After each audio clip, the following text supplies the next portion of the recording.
ये वो 44 अमेंडमेंट्स हैं, इसमें से ऐसे कौन से अमेंडमेंट हैं जिससे सीधा जो है वक्फ बोर्ड पर या वक्फ की जायदादों को नुकसान पहुंचेगा? आप भी गए थे, शायद सीएम से मुलाकात हुई है, उन्होंने कहा है कि हम बिल्कुल रिजेक्ट करते हैं। क्या सिर्फ कह देने से रिजेक्ट हो जाता है या कैबिनेट वगैरह में लाके उसको पास करने से कुछ उसका मौजू बनता है? नहीं, बिल आ रही है, ये कौम के ख़िलाफ़ है, ख़ासकर मुसलमानों के ख़िलाफ़ है। मुसलमानों के वो जो हमारे बुज़ुर्गों ने छोड़ गया है प्रॉपर्टी, वो सब बर्बाद करने की एक इंटेंशन है। इसके पीछे बहुत बड़ी साजिश है। जॉइंट पार्लियामेंट्री कमेटी बेंगलुरु को आने वाली है। इंशाल्लाह उनके सामने पूरा हमें क्या हिसाब से बिल को अपोज करने के लिए क्या क्या हमें प्रेजेंट करना, वो तैयारी चल रही है। वक्फ अमेंडमेंट बिल 2024 के ताल्लुक से कर्नाटक में क्या हो रहा है और यहाँ से वक्फ बोर्ड, कर्नाटका स्टेट वक्फ बोर्ड के क्या यहाँ पे क्या सोच हो रही है, क्या काम हो रहा है, उस ताल्लुक से बात करने के लिए कर्नाटका स्टेट वक्फ बोर्ड के साबिक चेयरमैन रियाज खान साहब, जो मौजूदा मेंबर भी हैं, अभी टर्म है शायद मेंबर का जी, तो मेंबर भी हैं, रियाज खान साहब से बात करेंगे। सर, वक्फ बोर्ड के ताल्लुक से मैसेजेस आ रहे हैं कि वक्फ बोर्ड अमेंडमेंट बिल को ऑनलाइन भी रिजेक्ट करने के लिए अपील की जाए, कुछ लिंक्स भी आ रहे हैं, लोग अपने लेवल पे कर रहे हैं। कर्नाटका स्टेट वक्फ बोर्ड की तरफ से क्या तैयारियां चल रही हैं?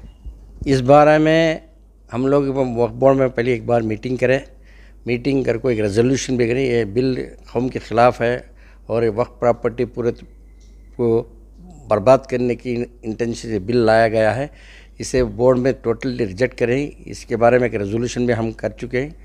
ये रेजोल्यूशन होने के बाद मैं चेयरमैन, मेंबर्स और जनाब हमारे ज़मीर अहमद खान मिनिस्टर और जनाब नसीर साहब सब मिलकर सीएम को एक रिप्रेजेंटेशन दे को पूरा उनको समझा को ही ये चीज़ें हैं, ऐसा ये बिल जो भी लाया है ये वक्त के ख़िलाफ़ है, ऐसा नहीं कर सकते। ये बोल को सीएम साहब भी अश्योरेंस दे को ही ठीक है, मैं ये बिल को मैं भी असल में रख के इसे हमें भी इसे खिलाफ करेंगे करके अश्योरेंस भी देकर।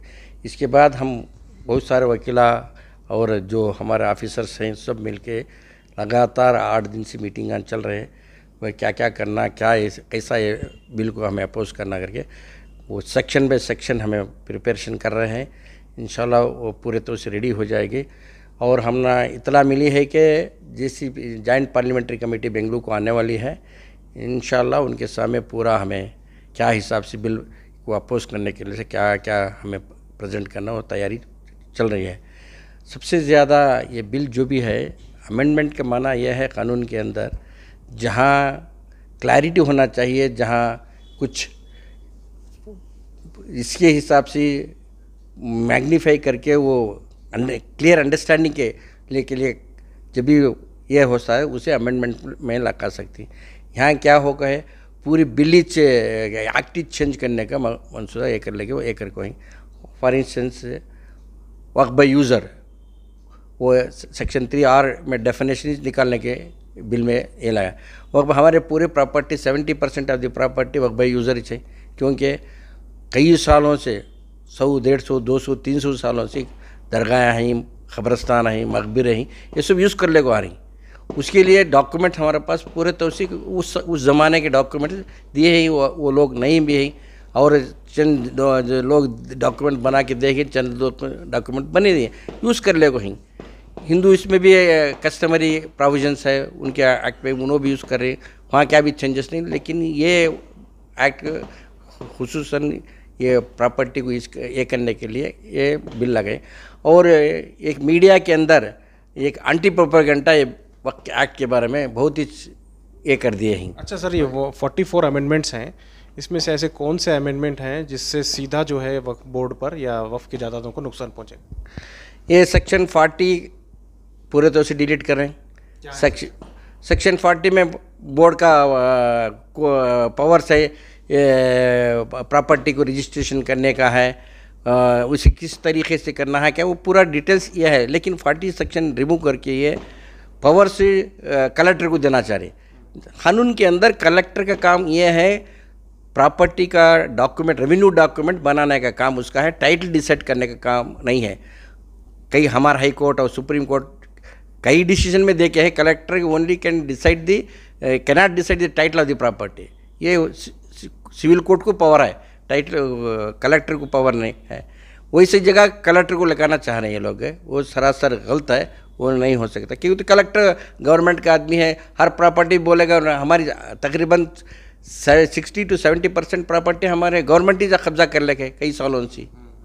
अब वो कलेक्टर को बनाया तो वो बोलेगा ये वकील ने गवर्नमेंट की प्रॉपर्टी बताएगा। ये ऐसी चीज़ें बहुत सारे हैं। उससे ज़्यादा ये जो सर्वे का यह है, सर्वे कमीशन, वो बहुत अच्छी तरह से हमारा सर्वेयर जाके हमारे वक्फ ऑफिसर के साथ जाके वो प्रॉपर्टी को आइडेंटिफाई करके उसका सर्वे करता है, उसकी बाउंड्रीज क्या है, उसका मेजरमेंट क्या है। उसके बाद तहसीलदार के पास वो एप्लीकेशन जाता है, तहसीलदार स्क्रूटिनी करके साइन करके एसी को भेजते हैं, एसी काउंटर सिग्नेचर करके डीसी को भेजते हैं, डीसी इंटर वक्फ बोर्ड को भेजता है। जो सर्वेकर को जो रिपोर्ट है तुम्हारे रिकॉर्ड से सबके सही है क्या, वो पूछते हैं। अगर जो सही है रहा तो ये सही है, जो भी करें सही है बताते हैं। अगर उसमें क्या तो ये कमी पेश है तो नहीं, ऐसा नहीं, ऐसा होना चाहिए होता, वो रखने के बाद वो रेवेन्यू सेक्रेटरी को भेजता है, गेजेट होता है। ये तरीका बहुत अच्छा था। कोई भी प्रॉपर्टी आंधे तटीज के अंदर बोर्ड ऐसा ही कोई आ गया दे दिया रजिस्टर ने, जो ये लोग बता रहे हैं आदमी जाके वक्त की प्रॉपर्टी बोल गया तो प्रॉपर्टी पूरी वक्त हो जाता है, सरासर गलत है। नैरेटिव सर्वे अगर डीसी भी करता है तो उसमें नुकसान क्या है? अरे सर्वे डीसी उसका रेवेन्यू एंट्री करने का काम है, टैक्स कलेक्ट करने का काम है। सर्वे कमीशन है, इसके वास्ते सर्वे कमीशन अपॉइंट किया है। कानून में भी वो यह है, प्रोविजन है, सर्वे कमिश्नर उसे करके पूरा सर्वे करेंगे, गेजेट होता है प्रॉपर्टी। डीसी को फुर्सत का है। अब कई सालों से हम टास्क फोर्स बना के हर डिस्ट्रिक्ट में, उसका चेयरमैन आपको डीसी है, आज तक एक प्रॉपर्टी भी वक्त की ना प्रोटेक्ट करे ना उसे कब्जे से खाली करके दिए। यानी कि डीसी के पास टाइम ही नहीं रहता, इतना टाइम ही नहीं रहता, वो कर नहीं पाएगा पूरा इतनी प्रॉपर्टी ये करने के बाद उसके पास। अच्छा, ऐसा पूरे 44 अमेंडमेंट्स में कोई एक ऐसा अमेंडमेंट है जो फ़ायदेमंद भी है? इसमें ज़रे अमेंडमेंट ऐसे हैं जहाँ प्रॉपर्टी को बचाने के, डेवलपमेंट करने का वो फ़ायदा में ठीक है, कैसा उसे डेवलप करना, कैसा ये करना, वो ठीक है। लेकिन जो डेमोक्रेटिक वे में बोर्ड कॉन्स्टिट्यूट उसे खींच लिया गया है। उसमें क्या कर रहे हैं अब ये लोग, गवर्नमेंट को पावर दिए गए नॉमिनेशन का, डेमोक्रेटिक इलेक्शन का है, हमको कहाँ ये रहेगा, इसकी वजूद ये होगा और किसी भी नॉमिनेट कर सकते हो। और ये रिलीजियस एक्टिविटीज़ बोर्ड क्या है, दरगाह मस्जिदा खानका देखने की, हिफाजत करने की, इसका काम बोर्ड का। वो रिलीजियस फंक्शन का पूरा निगरानी करने का काम है। ऐसी जगह नॉन मुस्लिम को और दूसरे को लेकर बैठे तो उनको क्या मालूम होता वो इदारा कैसा चलाना, कैसा ये हो सकता है, ऐसे सब। फॉर इंस्टेंस एक डीसी मंगलू के देवल का ये डीसी उससे हेड होता है, वो पूजा गीजा करने के लिए और वो यात्रा गीता करने के। हमारा अडू इब्राहिम साहब तो उस टाइम पर डीसी थे, उनको करने ही नहीं दिए वो लोग कि तो वो सेंटिमेंट वाला है, ये रहता है वो हिंदू जी करने का है, वो सही है, उनकी जगह उन्होंने सही है, हमारी जगह हम सही है। हमारी जगह के नहीं हमें ऐसा करते वैसा, ये रिलीजियस एक्टिविटी है भाई, शरीयत के हिसाब से कैसा चलना है वैसा चलना है, शरीयत छोड़ को नहीं कर सकते तुम उसे पूरे तो उसे निकाल दे क्या। फॉर इसमें जो नॉन मुस्लिम एंट्री है, कहाँ एंट्री हो रही सर इसमें? इसमें उन्हें बता दिया गया दो नॉन मुस्लिम की बोर्ड में कॉन्स्टिट्यूशन है, इसमें भी बताया गया, सेंट्रल वक्फ काउंसिल में बता प्रोविजन बना के है। इनकी जितने भी आप सिखों का है, सिखों का एक चैरिटी एंडोमेंट है, उसमें भी गैर सिखों को नहीं रहा है। हिंदू एंडोमेंट एक्ट है उनकी, इसमें भी जो वो है नॉन मुस्लिम। अच्छा सर, ये बताइए जेपीसी जो है ना, जेपीसी ने एक वायरल हो रहा है वीडियो कि 2 लाख ऑब्जेक्शन अगर आते हैं तो फ़ायदा रहेगा, क्या हकीकत है ऐसा कि ऑनलाइन ऑब्जेक्शन? ऐसा कुछ ऐसा नहीं है, बहुत सारे, सॉरी 20 लाख कह रहे हैं।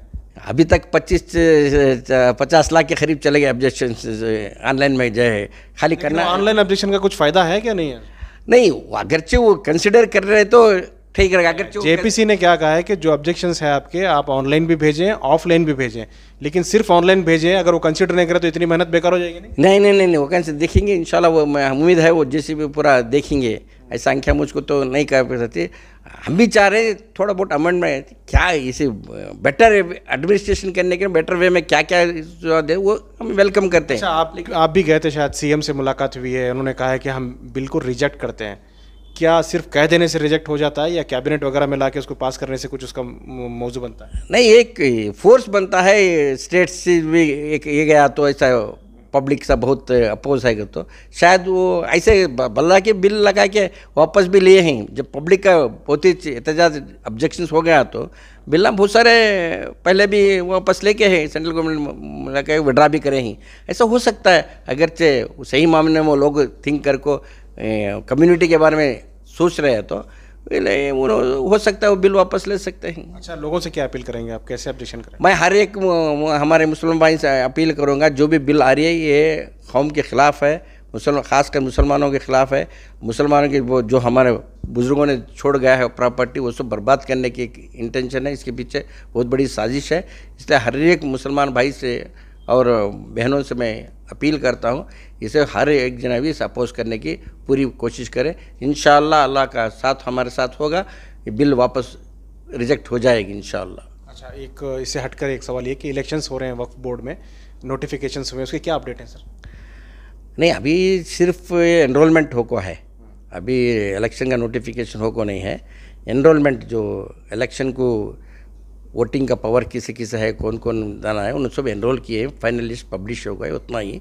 उस लिस्ट पे कोई स्टे लिए हैं या कोई कोर्ट में गए हैं, ऐसा कुछ सुनने में? ऐसा अभी तक हमारे नॉलेज में कोई ऐसा नहीं है।